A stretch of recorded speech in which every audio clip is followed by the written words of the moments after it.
Hey everyone, welcome back to the channel. I'm Realtor Nick Bellmore, and today we are going to talk about one of the most important things facing Americans. We're talking about the housing crisis, and ultimately, with 30 days left to the election, we're looking at what is the Democratic Party's approach to fixing the housing crisis.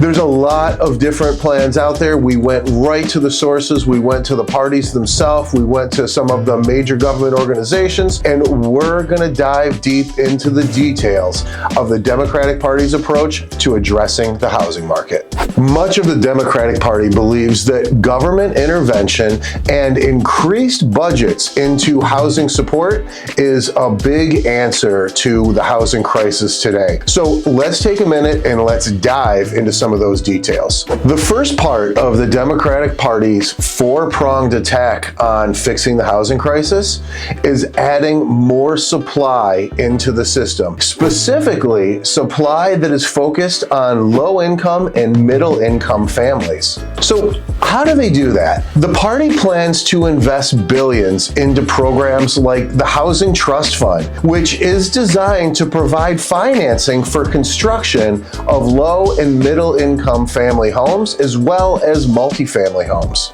They also want to expand the low income housing tax credit, which incentivizes builders and developers to create more multifamily housing that is geared towards lower income families. The real goal for them is to create millions of new affordable family homes. The next prong in the four-prong attack on fixing the housing market for the Democrats is stabilizing rent throughout the country. One of the main proposals is rent control, where the government would begin to mandate what landlords are allowed to charge, and specifically the amount of increase that can happen on a percentage basis year over year when it comes to rental property nationwide. The Democratic plan also includes making sure that renters have access to legal representation in the cases of eviction or any other landlord-tenant disputes.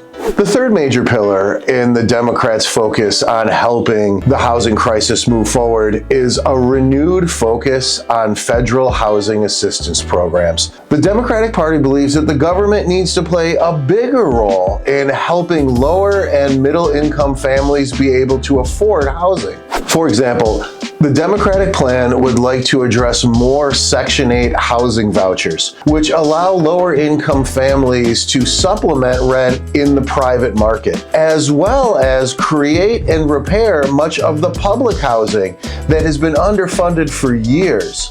By increasing a federal budget in these programs, the party hopes to help to put a stop or at least slow down some of the homelessness that is running rampant in many American cities. The final prong of this attack is addressing zoning laws inside of the cities. Many zoning laws support single-family housing, and the Democratic plan would like to see those zoning laws changed to allow for more multifamily properties and more apartments to be built. They believe that by increasing the population density of these areas with more units of housing, it will start to bring the cost down while bringing the supply up in one of the most affordable ways. Of course, the Democratic strategy is not without its critics, and many people argue that government intervention within the open market can often take away the incentive of builders and developers to create more housing, therefore leading to a bigger imbalance in supply and demand within the housing market. Other critics point to the high cost of many of these government programs and government subsidies, of course looking for where and how they would be supplied with the finances to be able to supplement rent and these other portions that we're looking at through some of these programs. Okay, so that's a quick breakdown of the Democratic strategy to tackle the housing crisis. Their plan consists of three parts: addressing affordable housing, protecting renters with rent controls, and increasing funding to government assistance programs. Let me know in the comments, what do you think? Are there other strategies that should be addressed? What do you think might need to happen in order for the housing market to be in better shape? And if you find value in these videos, make sure to like and subscribe so we can keep different real estate videos coming out to you week after week. And if you might be looking for a home in the Grand Rapids area, reach out to me. I would love to help you and your family find the right home for you.